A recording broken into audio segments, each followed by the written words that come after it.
Ilang monsoon trap sa ilagang kanluran ng Luzon, magdudulot pa rin ng ilang kalat-kalat na pag-ulan at mga localized thunderstorms. At nalalabi ng bansa, magiging katamtaman at may makakaranas tayo ng unting maalinsang panahon lalo na sa silangan ng Hilagang Luzon at ilang bahagi ng Central at Southern Luzon. Gloomy naman sa may bandang Visayas at Mindanao na magbubunsod din na may ilang katamtamang panahon at may maaraw at maalinsangan. At bagong low pressure area, pero malayo naman ito sa bansa, isa na ring tropical depression na susunod naman sa galaw at kilos ni Maria.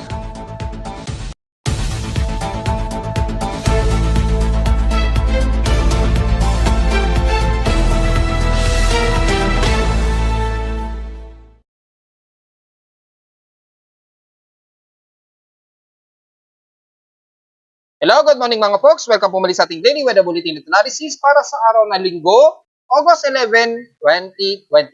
Ang oras nating boss friend may maga, alas 11:29 na ng umaga.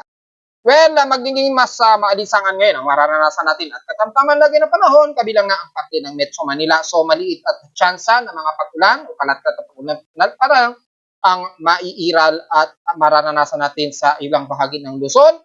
Kabilang na ang parte ng kanluran ng Luzon na medyo mas makakaranas sila ng mga localized thunderstorms bunsod ng monsoon trough kasabay ng embedded ng southwestern east dyan sa bahagi na yan ng kanluran ng Nolo Luzon. Pero sumasabay kasi siya sa southwest o monsoon trough rather na umiira dito sa may bandang Hilagang Luzon.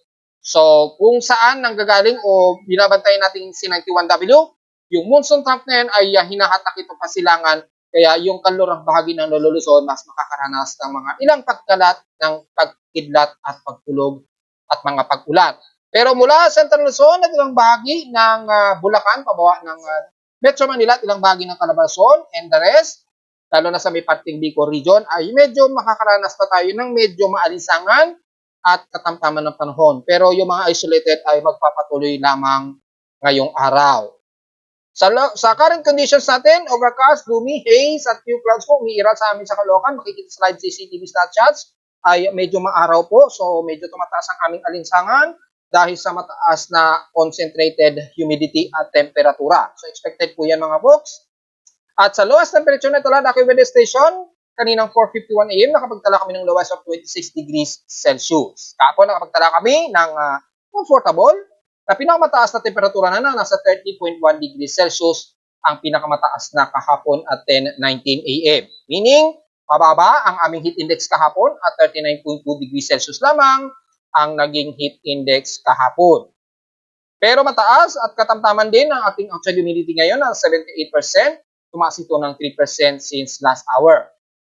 Medyo thunderstormy tayo dahil nasa 1,006 hectopascals ang ating atmospheric pressure base sa aking weather station and steady ito since last hour. So probably ay may malapit na posibleng mga localized thunderstorms malapit sa Metro Manila or maaaring mamayang hapon makakaranas tayo ng mga localized thunderstorms.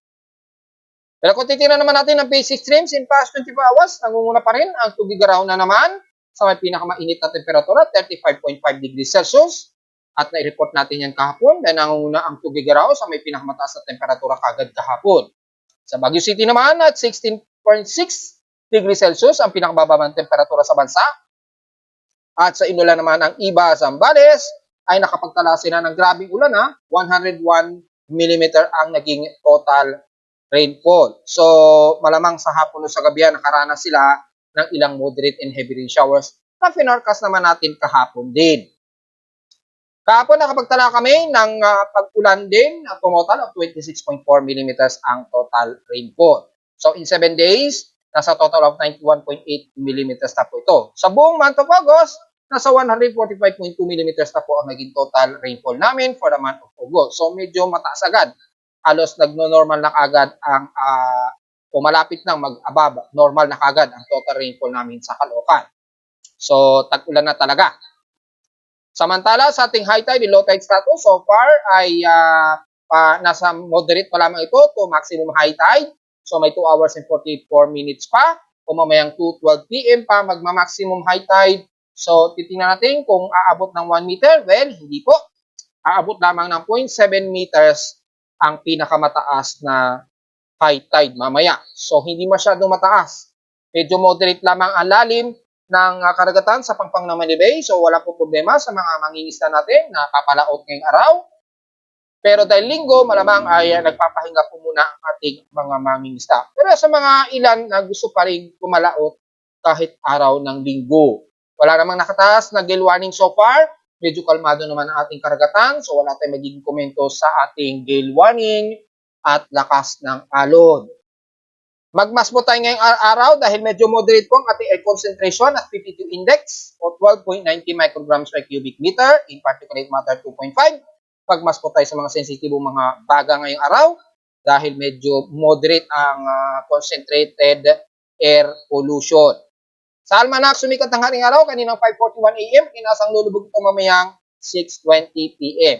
At ang ating buwan naman na nasa waxing crescent at 36% illuminated, kaka-moonrise pa lamang nitong 10:50 AM. Yan, so nasa moon elevation ito at 10 degrees pa lamang, so kakalabas pa lamang ng ating buwan. So makikita yan kapag medyo lit o makulimlim lang ang himpapawid, makikita po yung sinag ng waxing crescent at 36%. Lulubog naman ito mamayang gabi at 10:36 PM na po mga po. So bago lumubog yan, makikita na po natin yan bago lumubog ang haring araw. Palalaanin ko lang sa ating susunod na eclipse. Meron po tayong partial lunar eclipse po Pero sa ibang bansa to sa Amerika, re-remind ko lamang po, by September 18 po ito magaganap. 38 days na lamang po para magaganap ang panibagong partial lunar eclipse po ito. So sa oras natin sa Pilipinas ito, mga 10:45 ito ng umaga sa atin. So sa kanila naman, gabi naman yun magaganap. So mga 2:45 naman sa kanila ng probably madaling araw. So ganun po yun. Mga 2:45 AM ng madaling araw naman sa kanila. Sa atin naman sa Pilipinas, 10:45 AM naman ng umaga. So kung September 18, malamang September 17, September 18 ng madaling araw naman sa kanila. So yun po yun ang mangyayari. So remind ko lamang, 38 days na po bago mag-partial lunar eclipse sa may bandang Amerika. Damay po ang bahagi na yan ng bandang Eastern Africa at Eastern Europe. Tapos dito naman sa may bandang Atlantic at South America, makikita. Local weather outlook natin parang linggo hanggang bukas po ng Lunes, magiging klaro daw ang ating hipapawid at asahan pa rin ng mga localized thunderstorms, especially po sa gabi o madaling araw po. So ngayong maga hanggang tanghali, asahan po na medyo maaraw tayo at malinsangan ang ating paligid, especially dito sa Metro Manila at ilang karatig ng Central Luzon at ilang parte ng hilagang silangan ng Luzon, lalo na dyan sa may bandang Cagayan Valley lalo na sa bandang Tugigaraw uli. Ganon din bukas, magiging partly cloudy naman ang maghapon down, localized thunderstorms din ang asahan, so almost stationary lang. Pero chance na pag-ulan ngayong araw, 40% lamang sa Metro Manila. At bukas naman, 50-50 ang chance ng pag-ulan bukas ng Lunes. So medyo alanganin na magkakaroon daw tayo ng forecast ng ulan dito sa Metro Manila, lalo na sa amin sa Caloocan, base sa ating DC weather forecast ngayong araw. So lowest temperature expected, maglalaro sa 32 degrees Celsius, and lowest temperature expected ay nasa 26 degrees Celsius. Samantala, diretso agad tayo sa ating ginagamit na satellite imagery. Makikita po mula sa anti-infrared RGB true color. Para mas makikita natin yung mas maulap na himpaporin, makikita po ang bahagi na ito ng northwest Luzon at sumasama po o nahahatak pa rin ng monsoon trough dito sa may extreme northern Luzon, yan, kasabay ng area kung saan binabantayan pa rin itong C91W. Kaya na ating sinasabi nga po, bago siguro lumabas siya ng ating Philippine Area of Responsibility o kakalabas o sa may bandang border ng PAR, ay posible pa itong mag-enhance pa. So titingnan po natin yan. Nabanggit na natin yan, mga either bukas po yan o Martes pa. So tingnan na lamang natin. At makikita natin yung monsoon trough na ito na nag-interlace o dumadaan, nagtatraverse din sa may bandang extreme Luzon, ang kanlurang bahagi ng Northern Luzon. Asahan po na mas maulap kayo dyan, makakaranas kayo ng mga localized thunderstorms. Bigla ang buhos po yan dahil kapag basin natin ng heavy rain potential, ay clusterized po ang magiging heavy rain potential dyan sa may kanlurang baybayin o maaring magpang-abot sa Ilocos Norte, ilang bahagi ng La Union, ilang parte ng Benguet at dyan sa may bandang Bolinao, Pangasinan at ilang portions ng Zambales area. Makita po yung kaulapan nito sa may baybayin nito. Nagkakaroon ng accumulated water vapor dahil nga po sa monsoon trap na nahahatak pa rin dito. Pero sa landmass ng Luzon, mapapansin natin hindi masyado inaabot ang parte ng sentro ng Cordillera at Rizal Region, ilang bahagi ng Apari, lalo na sa may bandang Cagayan Valley na mas maaliwalas, klaro ang himpapawid. Kaasahan po na mas mainit ang temperatura at maalinsangan na naman ang ating panahon. Maganda yan sa mga maglalaba ngayong araw, dyan sa may bandang Cagayan Valley. Maganda pong magpatuyo na sinampay ngayong araw. At mula dyan sa may bandang sentro nito pababa, at kung titingnan natin sa ating water vapor surface, makita po na halos wala rito na nagpapang-abot sa may bandang sentro ng Northern Luzon, kabilang na ang Cagayan Valley, Tuguegarao hanggang Kawayan at pababa ng bandang Santiago. So maaliwalas po kayo dyan. Hindi katulad dito sa may bandang Kanluran ng Lawag, Ilocos Norte, pababa na yan ng Bigan, San Fernando nga po at Dagupan at ilang bahagi ng Zambales at Bolinao sa Pangasinan pa rin ay mas accumulated ang water vapor at least mga 5 to 10 millimeters ang pag-ulan. So isolated po ang magaganap na mga pag-ulan dyan sa bahagi ng kaluran ng Luzon at asahan ang mga localized thunderstorms lalo na pagsapit po ng hapon o ng gabi pa rin. So medyo ready pa rin tayo sa mga pag-ulan, lalo na sa hapon magdala po pa rin tayo ng mga payong lalo na sa kalurang bahagi ng Luzon area. At kung titingnan naman natin, gamit ang Himawari 8 ay makikita na naman natin na sa ngayon ay makatamtaman ang umiiral dito, lalo na sa sentro hanggang silangan ng Luzon na mas makakaranas ng mataas na temperatura. Ibabasin natin ang contour map, makikita natin napakataas na agad, above 34 degrees Celsius na kagad ang temperatura sa taga Tuguegarao. So huwag masyado magpa-dehydrate, lalo na dyan sa Bagaw, sa paligid ng Lasam, Tuaw, hanggang dyan sa may bandang Tabuk. Yung paligid na yan. Mataas po ang temperatura natin, nag-above ng 34 to 35 degrees Celsius na naman. Pero sa narabi ng Luzon, ay bagamat ay hindi masyado nagpapang-abot muna ang surface trap dito sa may kalurang bahagi, asahan natin na ngayong hanggang tanghali medyo mainit at maalinsangan po tayo. At klaro ang himpapawid hanggang dito na sa Central Luzon, kabilang na ang bandang Gaban, Nueva Ecija, pababa ng bandang Bulacan area. Magiging maaraw po tayo dyan, malinsangan ng tanghali. Pero pagsapit ng hapon, medyo magkakaroon ng malamig. So expected ang condensation ng kaulapan na magbubunsod ng mga isolated rain showers and localized thunderstorms. Kabilang na dyan ang Metro Manila at buong Calabarzon. So hindi na natin masyado isa-isahin at ilang bahagi ng Mindoro. So medyo mainit din tayo dyan. Yan, so katamtaman at medyo maulap. And the rest ng Quezon Province hanggang Camarines Norte at Camarines Sur. Magiging maulap lamang ang parte nito ng Naga hanggang dyan sa may bandang Tabaco, Iriga, papasok na yun ng Legazpi at Sorsogon na nakakaranas ng partly cloudy to mostly cloudy at times. Lalo na mamayang hapon, asahan din ang mga kalat-kalat na pag-ulan na may pagkidlat at pagtulog.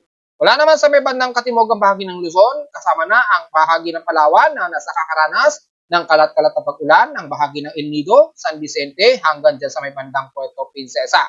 Magdala na pananggalang sa ulan dahil mga isolated kalat-kalat po ito, mga ilang hanggang moderate rain showers. At maaari din magkaroon ng some heavy rains na clusters naman na hindi nagtatagal. Kitang-kita naman natin ang flow ng southwesterlies dito. Yung southwesterlies wind flow na yan, ayan.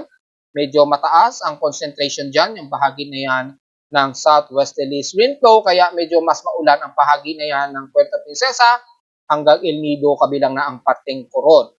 Sa Oriental Mindoro naman, bandang katimugan nito sa may Bungabong, pababa na yun ng Bolalacao at San Jose, medyo mas gloomy tayo dyan at magiging isolated rain showers din. At wala naman sa kaluran ng Visayas area, magiging maulap at gloomy rin tayo dyan sa buong Panay Island at ilang portions ng Negros Region sa Bacolod, Sagay City, pababa na yun ng bandang Pontevedra hanggang Himamaylan City. So, isolated rain showers din ang iiral dyan sa paligid na yan, kabilang na ang pati ng Panay Island, rather. Yan, ng mga areas na yan.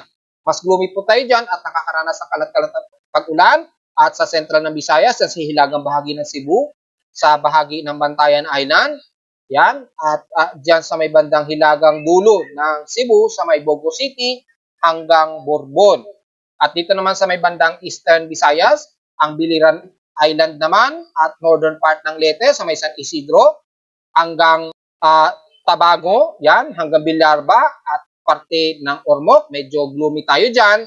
Hanggang dito sa may bahagi ng Daram Island, patawid. Ng Paranas, San George, hanggang Calbayog City. Extend din na yan ang bandang silangan ng Samar Region mula Dolores. Pataas na yan lawang Northern Samar at Katarman. Hanggang dyan sa may dulo na ng Alin. Medyo gloomy tayo dyan at nakakaranas ng mga isolated rain showers. Pero mula din sa may bandang Borongan, City Eastern Samar, pababa ng Gian, mas katamtaman at medyo maaraw po at malisangan ng iiral sa atin dyan. At dito naman sa may bandang Tacloban, pababa ng Baybay City and the rest ng Maasin City sa Leyte, mas makatamtam at maaraw po at medyo maalinsangan tayo dyan. Maging pagdating ng hapon, magiging katamtam at magiging isolated lang din ang mga pagulan sa the rest ng katimugang parte ng Visayas. Wala dyan sa may Cebu City, pababa na yan ng Siquijor, Bohol, damay na ang bahagi ng Kabankala naman sa may Negros Region, pababa ng Negros Oriental dito sa may bandang Tanjay City, pababa ng Siaton sa Negros Oriental area. Wala naman sa may Mindanao, buong bahagi ng Northern Mindanao area kasama ng Surigao del Norte hanggang Dipolog. Magiging maaraw muna tayo dyan hanggang tanghali at halos nitong hapon. So, wag po masyadong magbibilad dahil maaraw at maalinsangan po ang ating temperatura dyan mga folks. Magiging katamtaman lamang ang parte nito ng Zamboanga Peninsula dahil medyo may mga maulap na hipapon tayo dyan. So, expected na mga ilang mahihinang pag-ulan na hindi naman nagtatagal. Ilan lamang sa makaranas sa ilang moderate na heavy rain showers o na hindi naman tumatagal kagad ang parte ng Siocon, yan sa may bandang Zamboanga del Norte. Yan. At dito naman sa bahagi naman ng Mabuhay and the rest ng Pagadian City sa Zamboanga del Sur area. And the rest, hanggang dyan sa Basilan, hanggang Hulusulo, katamtaman at maaraw po tayo dyan. And the rest, ng Maguindanao area, katamtaman din tayo dyan, medyo maalinsangan. Kabilang na ang Sorsogen area ay magiging katamtaman, partly cloudy, pero mas mangunguna ang medyo maaraw at maalinsangan. Kung maghapon, isolated lamang ang mga pag-ulan. Mula din sa may bandang Davao Region, kasama na ang Davao City at Davao del Norte, ay magiging katamtaman din po at maaraw na maalinsangan ang ating paligid nitong maghapon. Mga ilang isolated lamang ng mga light rain showers to moderate ang medyo iiral mula Compostela Valley hanggang din sa may silangan na ng Mindanao, mula din sa may bandang Caraga, pataas na yan ng Surigao del Sur hanggang dito sa may bandang Tandag.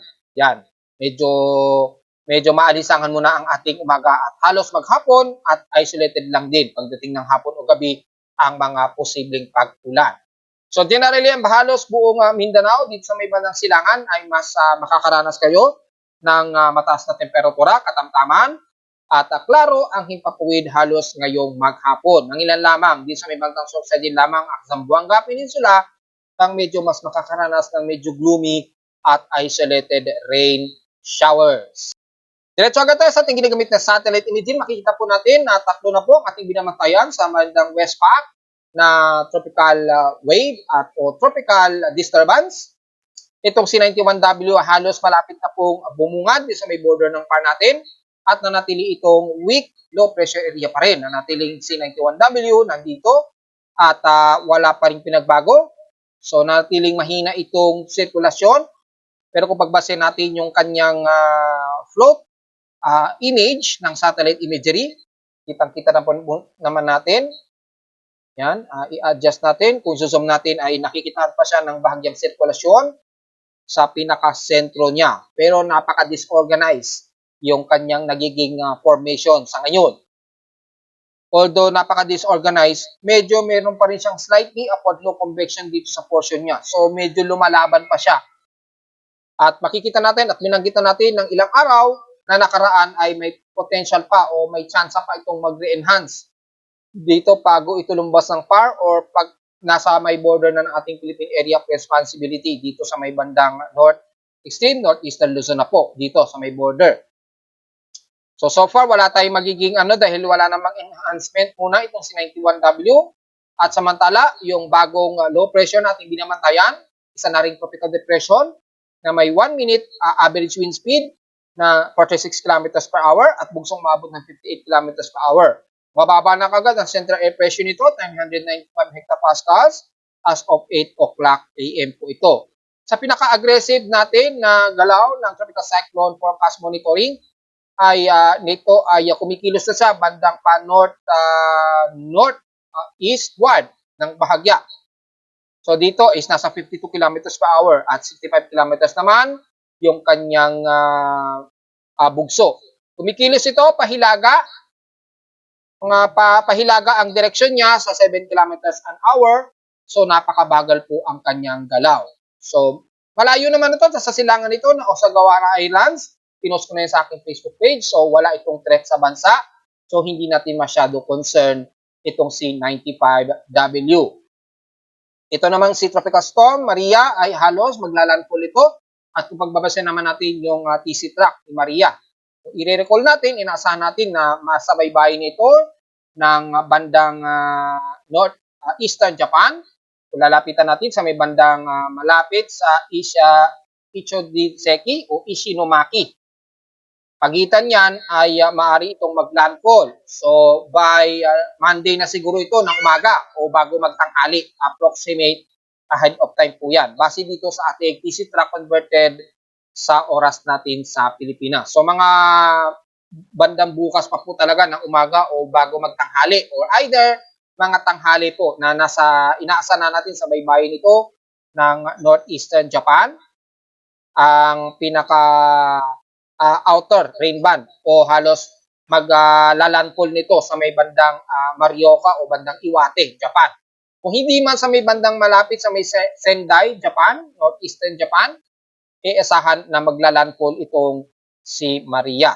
So sa mga Pilipino natin dyan, ay medyo maghanda-handa pa rin tayo despite na medyo humihina na po yung sirkulasyon itong si Maria dahil nga po malamig na ang sea surface temperature sa bahagi ng yan. Pinipilit na lamang niyang lumaban base dito sa ating floater image ng satellite imagery. Maganda pa rin kasi ang kanyang sirkulasyon, maganda pa rin yung upward low convection. So medyo lumalaban pa rin siya despite na malamig o lumalamig na ang dinadaanan niyang sea surface temperature. So yun lamang po, medyo ready tayo dyan sa may bandang Iwate area ng northeastern Japan area. Samantala ito si 95W, mayroon na siyang halos organized upward low convection, yung low conversion at yung upward low ay medyo organized na rin. Kitang-kita naman yung pinaka-circulation nyo, pinaka-center. So at least mayroon na siyang organized circulation ng lower band at upper band, kaya mabilis yung kanyang development niya mula kagabi po na ating pinost na naging tropical depression na nga po siya, mga folks. Anyway, lahat ng ito walang banta sa Pilipinas dahil napakalayo nito sa bansa. Pero itong si 91W medyo babantayin pa rin natin dahil potentially kung ito'y lalakas, approximate by Monday siguro, kung sakali, magre-re-enhance siya kung sakali, maaari pa niyang palakasin na naman yung ating southwesterlies wind flow. Sa ngayon, hindi pa masyado ramdam dahil sumasabay lamang siya sa monsoon trap nitong dalawang tropical disturbance na binabantay natin. Although subtropical system na itong dalawang ito, si 95W at si Maria. Samantala, kung magbabase naman natin ang West Pacific Basin mula sa ating current tropical cyclone forecast monitoring ng kanyang anomaly, pataas pa rin ang anomaly ni 91W. So makikita natin, sumasabay pa rin siya sa pinaka-monsoon trough nitong si 95W na. Hindi na masyado kay Maria. Ito na lamang kay 95W na siya sumusunod na. Yung pinaka-outer trough na nahahatak sa kanya. So kita natin, mataas pa rin, above pa rin ang kanyang anomaly. So potentially, may maliit pa siyang chance na mag-re-enhance at lumalabas din yan sa mga extended forecast. At kung titingnan natin dito, so far, hindi naman masyado significant si 91W na mag-re-enhance pa. Depende sa magiging galaw ni 95W. Pero kung titingnan natin dito, nagkaroon pa ng re-enhancement na sasabay kung saan nanggaling itong si 95W. Hindi natin may aalis pa rin na potentially na magre-re-enhance si 91W. Yan, kita naman natin, lumakas pa at naging tropical storm pa. Yan, paglabas nitong si 91W, yan pagbabalikan natin, nasa border ng PAR by August 12. So, bukas po yun ng Monday. Dito pa lang, by starting bukas po ng Lunes, ay dito potentially daw pinapakita ng Global Spectrum Model magre-re-enhance siya. Ayan, magre-re-intensify unti-unti. Then, by Tuesday, totally, ay magre-re-enhance na siya ng tuluyan hanggang sa pagdating ng Miyerkules ay between Tuesday ng maghapon, posible na itong itaas ni Japan Meteorological Agency as tropical depression na si 91W at unti-unting magiging tropical storm kaagad siya by August 14 or Wednesday. So starting bukas po yan ng Monday hanggang Wednesday, inaasahan, according dito sa Global Spectral Model, magre-re-intensify daw si 91W at magiging tropical storm pa daw siya. So tingnan natin kung mangyayari po yan dahil extended forecast pa lamang yan ng computer models mula kay Japan Meteorological Agency, process syempre mula kay Pag-asa na courtesy kay Pag-asa. So malinaw naman po yan. At least dito is reliable source to dahil kay Pag-asa, conjoined ito ng Japan Meteorological Agency. So at least kahit hindi gumagana yung ilang computer models, therefore technical difficulties pa na inaayos natin, at least meron tayong backup na at least kitang-kita natin ang mga posibleng susunod na tropical wave. Pero wala tayong nakikitaan na anumang susunod sa kanila sa ngayon. So tutok lamang tayo sa development ni 91W sa ngayon. Kumustahin naman natin itong mga dams natin. So far, normal naman mula kay Angat Dam. Hindi naman nagki-critical yung level niya. Konti lamang ang nakukonsumo niya sa ngayon.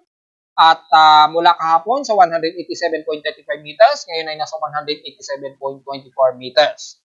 So mahigit sa 6 meters pa ang taas dito mula sa pinaka-critical level niya na 181.24. So walang problema, pataas naman ang sapat pa naman ang level ni Angat Dam so far. At kung titingnan natin dito, bahagya itong nabawasan lamang. Mula no August 5, yan, 6, dito medyo bahagyang bumababa siya. Kasi no August 5, nasa 187.99.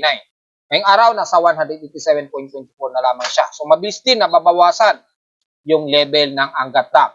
Kung sakali hindi tayo ulanin hanggang bago magtapos o mag-mid ng buwan Agosto, posibleng tuloy-tuloy na naman na dadaos-dos ang dam level ni Angat Dam. So, yun lamang po ang ating magiging concern yan.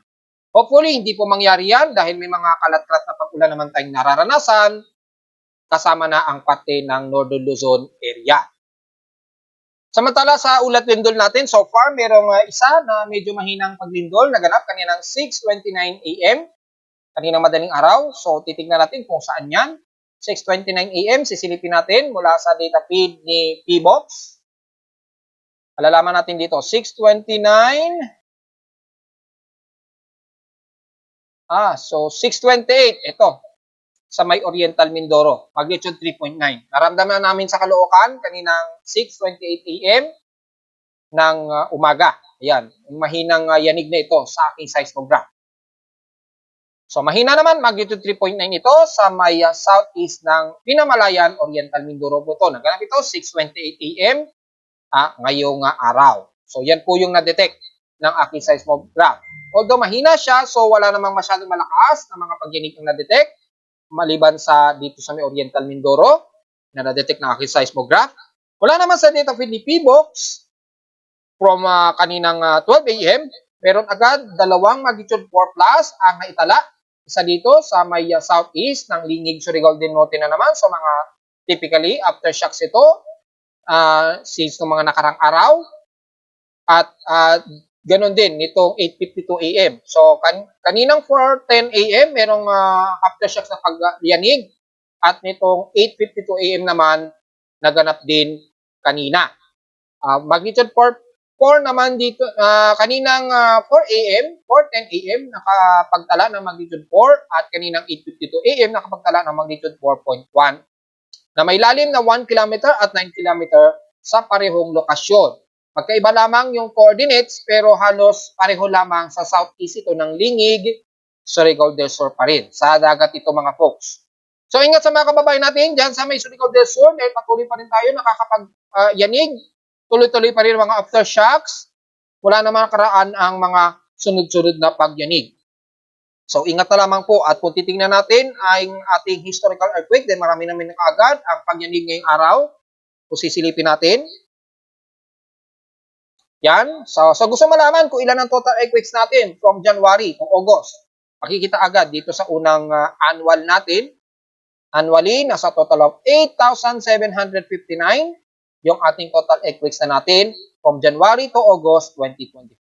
Pero sa month of August naman mga folks, kung titingnan natin, ang total earthquakes natin ngayong buwan ay 676 total earthquakes na po tayo. 638 dito is magnitude 2.0 pataas, 33 na po sa magnitude 4.0 dahil nadadagan tayo ng dalawa kanina.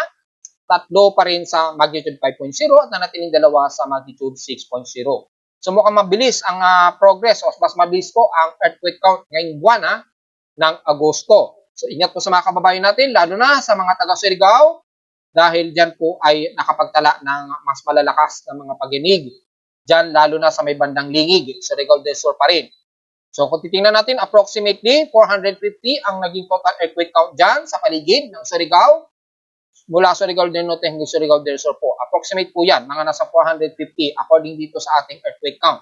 Mas marami kumpara sa iba't ibang bahagi ng bansa dahil kung pagbabasin natin ang parte ng Luzon, makita natin mga 50 total earthquakes lamang po hanggang 100 ang approximate na dami ng paglindol dyan sa bahagi po ng Northern Luzon hanggang bahagi ng Southern Luzon area. Mas konti kumpara dito sa Surigao del Sur na napakarami kaagad. Mahigit sa 400 total earthquakes kaagad ang naitala. So ingat po sa mga kababayan natin dyan sa may Mindanao, sa silangan ng Mindanao. At narito naman natin 3-day weather forecast para sa araw ng Linggo, August 11, 2024.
At hanggang dito na lang po ating daily weather bulletin at analysis para sa araw ng Linggo, August 11, 2024. Huwag mo kalimutan na mag-like, share, subscribe po sa ating YouTube channel at visit lamang anytime sa ating website at www.pimoweather.com para sa pang detalye na gusto nyo malaman na hindi natin isamang umagang ngayong tanghali sa ating mga report.